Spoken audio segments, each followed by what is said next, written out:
This is a mini lesson analysis on Marth versus Fox. Kind of blundering a little, taking a casual 42, 53. Oh well. Blundering again. But at least you're hitting a smash the ice. That's good. They made a hard read of up tilt. Well, got him. Alright, okay. Solid. Despite the blunders from earlier, managed to pick it up with strong punishes. I'm not so sure about that counter though. That was, I hope that was a blunder and not something that you did intentionally. Kind of feels like you haven't really gotten your footing very solidly. Feels like your reaction points, especially in like vertical settings, is not good. Although to be fair, in Yoshi's it's definitely harder from like the top platform, so you do need to be a little preemptive, but like as like definitely not reacting properly.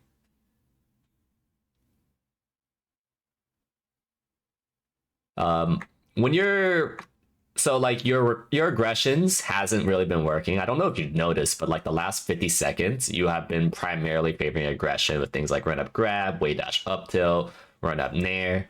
And when you find that, because eventually they will stop working against a good opponent, you need to start faking the aggression. Like, you know, what if instead of doing this run up nair,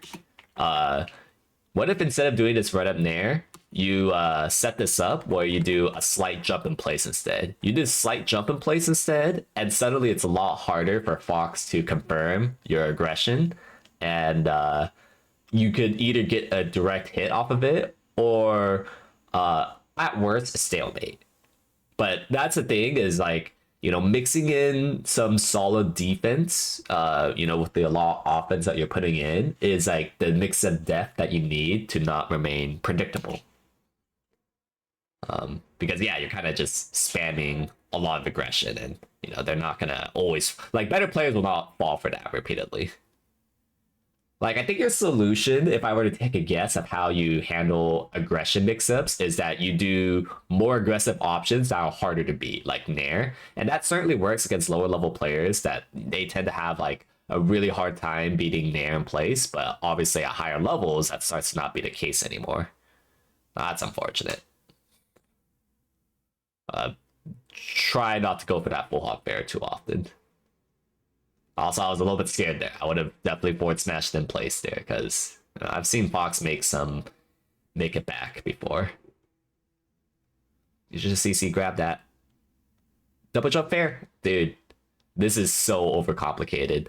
Like after that fair, you could have just done like you didn't need to fast fall that first of all, and if you didn't fast fall, you could double jump fair to finish him off. So. Yeah, a little bit overcomplicated.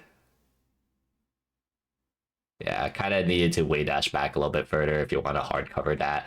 Oh, you could have also, if you want to take a little bit of a risk, you could also just forward tilt in place. But yeah, unfortunate. But like, I do think from like, there was an earlier point where you could have made that a lot easier on yourself. Excellent scrap option, by the way. A lot of Marths would definitely show grab there. Unfortunate, by the way, that this is not Falco. Doing this side B is not as good. What you probably needed to do there is like you needed to do you could, since you have ledge invincibility, there's nothing wrong going for like a double jump bear there, but you could also go for reverse fair here. That's also fine. Randall is a little bit of a concern, but like you should be able to double jump or up B back to the edge anyways. Point is that you didn't need to do this side B though. Like you could have just hit him with an aerial and you would have been fine. You could also, since like he just burned his double jump so early, you could also just jump at him. When they burn their double jump, you are almost guaranteed to edgeguard if you just jump out there. Oh, Randall kind of fucked you, but in my opinion, you would have just been fucked anyways.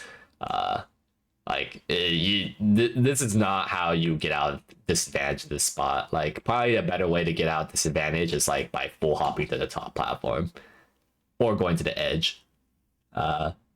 So kind of another blunder there. Not really blunder, just bad decision making. And then oh, you got boxed.